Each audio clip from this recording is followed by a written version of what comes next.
Hello, I'm Patrick Ungashick, and I am CEO of White Horse Advisors. One thing I really appreciated about working with Jim Ross and the team that he put together was how hand-holding they were all the way through the process.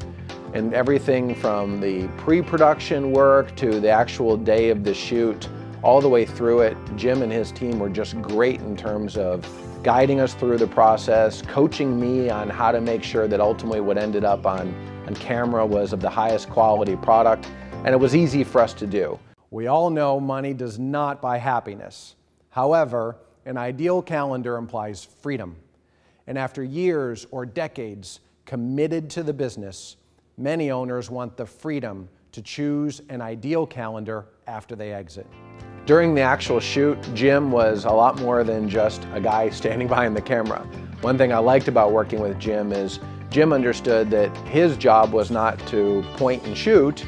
His job was really to make sure that the finished product was the highest possible quality. So he was not bashful at all about saying, hey, this didn't look well, we need to go back and maybe do this all over again or change the angle. Develop a plan for creating and protecting intellectual property. While there is no guarantee in intellectual property portfolio, I'm sorry. I really liked working with Jim that way because I knew Jim and I were on the same page, which is let's get the best video done. That's because I put in a phrase that wasn't in the script.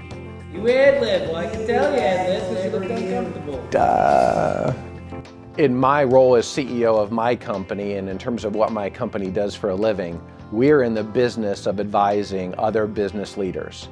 The one piece of advice I would offer on this topic is think about a video as an impression that you're making on an audience. It might be an audience of one, it might be an audience of thousands, and maybe even larger than that.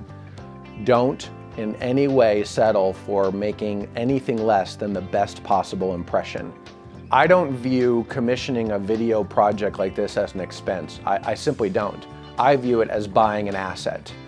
Once you've invested in the type of video work that Jim and his team can do for you, you own an asset. And that asset allows you to do so many things.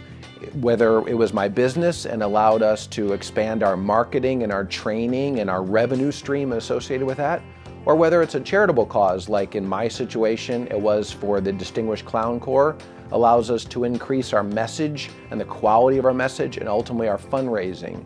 The video that Jim and his team can produce for you is an asset. So don't go short. Don't think about it as, well, where can I cut the most costs? You wouldn't make that kind of approach with any other important business asset that you have. Don't do it here. Do it right, and then you'll own something that you'll be able to utilize and leverage probably for years to come.